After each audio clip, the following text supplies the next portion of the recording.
Bismillahirrahmanirrahim. Assalamualaikum warahmatullahi wabarakatuh. Bapak-bapak, ibu-ibu, mas-mas, mbak-mbak, khususnya adik-adikku sekalian yang dirahmati Allah dimanapun Anda berada.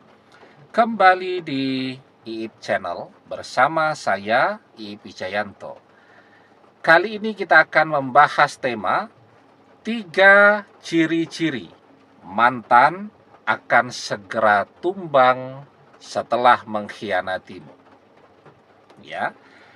Jadi ketika mantan mengkhianati kita, dia berharap hidupnya akan lebih baik, akan lebih bahagia. Tapi apakah demikian yang akan dia dapatkan? Kita bisa melihat banyak sekali orang yang mengkhianati suami ataupun istrinya, mengkhianati calon suami atau calon istrinya, bukannya bahagia, malah hidupnya berantakan. Karir, pekerjaan yang sudah dibangun sampai mencapai level yang lumayan tinggi, tumbang begitu saja, ya. Jadi mantan sudah membangun karirnya, prestasi kerjanya, reputasinya selama bertahun-tahun, dan itu akan hancur hanya karena dia memilih bersama orang ketiga atau selingkuhannya. Mantan tidak pernah menyadari bahwa segala pencapaian di dalam hidupnya, kehebatannya sampai hari ini atau sampai hari di mana dia mengkhianati kita, itu semua juga adalah karena faktor kehadiran kita di sisi dia. Ya. Nah, ada 3 ciri-ciri ketika mantan akan segera tumbang. Yang pertama, orang ketiga yang mantan kejar, yang mantan pilih, yang membuat mantan tergila-gila ini adalah anak orang kaya. Ya. Mantan berpikir nih, kalau dia bisa dapatkan ini orang, maka otomatis dia juga akan hidup enak. Ya, jadi menantunya orang kaya. Padahal ya, yang namanya orang kaya, dia tidak mau tuh mendapatkan mantu yang misal sembarangan. Tentu orang tuanya juga sudah punya calonnya sendiri, sama-sama anak orang kaya. Ya, orang ketiga, orang tuanya pengusaha. Ya, maka mereka juga pengen punya calon mantu yang sama-sama pengusaha. Ya. Nah, untuk bisa mengejar level itu, maka mantan harus habis-habisan, jor-joran, ya. Pura-pura jadi orang yang kaya juga. Maka apa yang terjadi? Kehadirannya tetap ditolak karena cepat atau lambat orang tuanya, orang ketiga akan tahu ya kekuatan ekonomi mantan itu yang sebenarnya seberapa, kan gitu, ya. Jadi diterima juga tidak ataupun ditolak, uang habis semua. Ya. Biar kelihatan kaya nih, mau ketemu orang tuanya, orang ketiga, misal neraktir di restoran yang mahal. Ya, sekali makan misal 4-5 orang bisa sampai 5 juta. Padahal kita tahu persis, tabungannya mantan paling banyak cuma 40 juta. Jadi sudah hampir, ya, 1/10 tabungannya habis cuman untuk membayari makan agar bisa disebut sebagai orang kaya. Nah kan, mantan berpikir nih, investasi dulu lah, ya. Toh nanti dapatnya akan lebih besar, seperti orang mancing. Pakai cacing dapatnya ikan, kan gitu. Tapi ternyata di dalam kehidupan tidak demikian. Kalau dalam mancing ikan bisa saja seperti itu, tapi kalau dalam kehidupan nyata tidak bisa. Orang bisa mempelajari informasi tentang seseorang zaman sekarang dengan begitu banyak cara.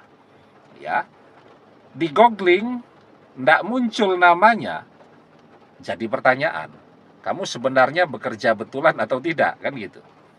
Di googling muncul namanya, pekerjaannya, jadi tahu, oh ternyata perusahaan tempat mantan bekerja itu bagi orang tuanya orang ketiga, oh itu perusahaan kecil saja itu, apalagi bukan pemiliknya, nggak jadi. Nah gitu ya, sehingga itu kenapa ada begitu banyak orang yang ingin jadi kaya dengan cara ngejar-ngejar orang kaya, bukannya ikut kaya tapi justru tambah melarat.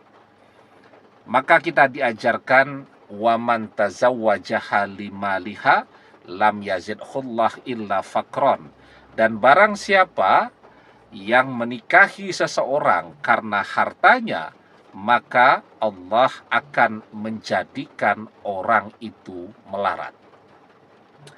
Kemudian yang kedua, ya, kenapa mantan akan tumbang?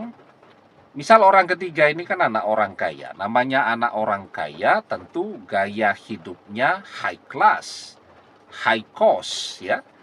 Semuanya serba mahal, jajan terus, belanja terus, dan seterusnya.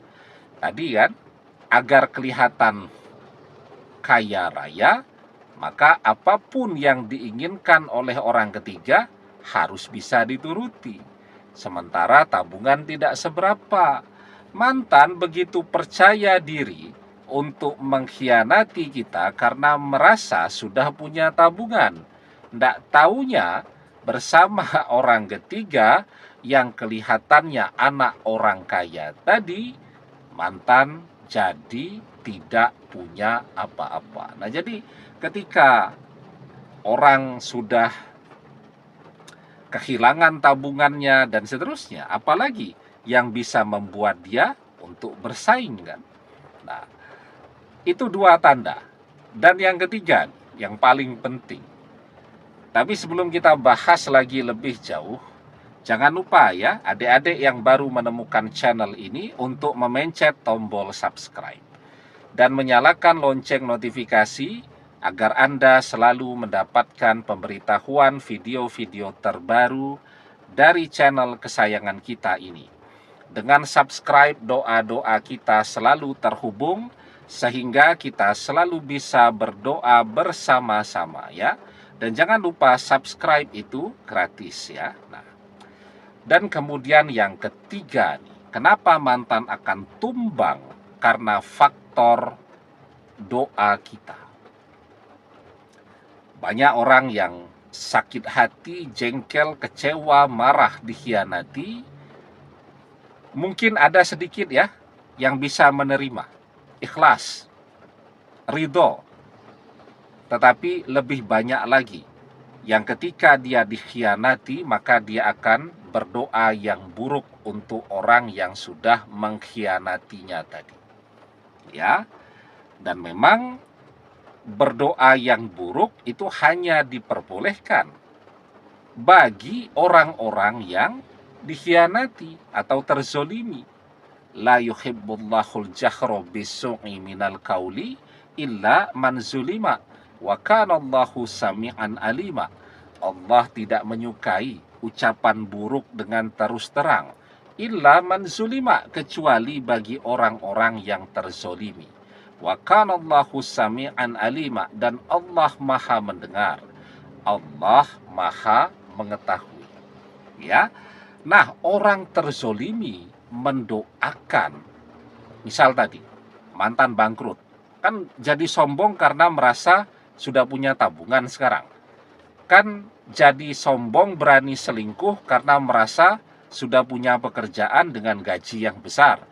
Nah maka misal kita mendoakan dia agar dipecat dari tempat kerjanya, kemudian kita mendoakan atau mengutuk dia agar nganggur, tidak punya apa-apa, tabungannya habis sehingga tidak bisa sombong lagi.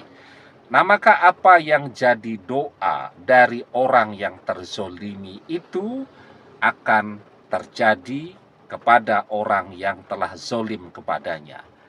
Karena apa? Karena doa orang yang terzolimi itu mustajab. Dakwatul mazlumi mustajabah.